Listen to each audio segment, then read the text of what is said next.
और अब आपको बिहार की खबर बता दें, क्योंकि बिहार में चमकी बुखार का कहर लगातार जारी है। चमकी से मरने वाले बच्चों की तादाद 100 के आददोशुमार को पार कर गई है। बुखार की वजह से बच्चों की मौत का सिलसिला नहीं रुक रहा है और लोगों में नाराजगी भी बढ़ती जा रही है। मरकजी वजीर सेहत डॉक्टर हर्षवर्धन बिहार में हालात का जायजा लेने भी पहुंचे और चमकी के कहर को बिहार से कैसे बचाया जाए, इस पर रियासती हुकूमत के पास कोई प्लान नहीं है।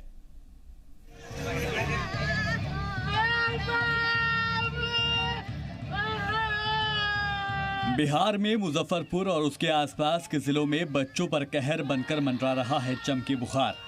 हर बीते दिन एक साथ मौत का आददोशुमार बढ़ता जा रहा है। बिहार में एईएस यानी एक्यूट एन्सेफेलाइटिस सिंड्रोम की वजह से अब तक 100 से ज्यादा बच्चों की मौत हो चुकी है।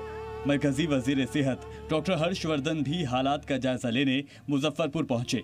अफसरान के साथ मीटिंग कर हालात का जायजा लिया। हालांकि जब मरकजी वजीर सेहत अस्पताल के दौरे पर थे, उसी वक्त चमकी बुखार ने एक और बच्चे की जान ले ली। इस बुखार का सबसे ज्यादा असर बिहार के मुजफ्फरपुर में बच्चों पर पड़ रहा है। यहाँ इस बीमारी से अब तक 85 से ज्यादा बच्चों की मौत हो चुकी है, जबकि वैशाली में 10 से ज्यादा बच्चों ने दम तोड़ दिया है।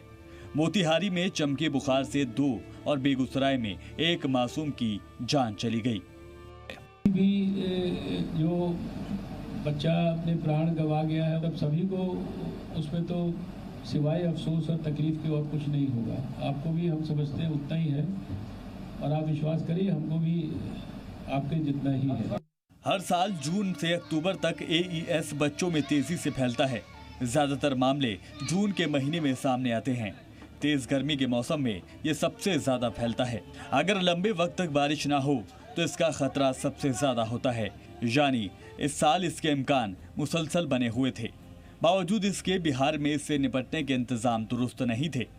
हम लगातार बेहतर करने का प्रयास कर रहे हैं और जो परिस्थितियां वहां बनी है उसमें जो चिकित्सकीय सुविधा हमको देनी है, जो इसके एसओपी के तहत प्रोटोकॉल में दवाइयां उपलब्ध करानी है, तो सारी दवाइयां उपलब्ध कराई जा रही हैं। जो आवश्यक डॉक्टर्स की जरूरत है, वो डॉक्टर्स की पूरी टीम वहां पर तैनात की गई है।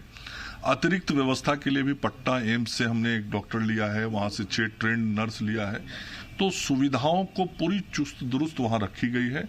हद तो ये है कि पिछले 15 सालों में हजारों से ज्यादा बच्चों की जान ले चुके एईएस की वजह तक अब तक सामने नहीं आई है।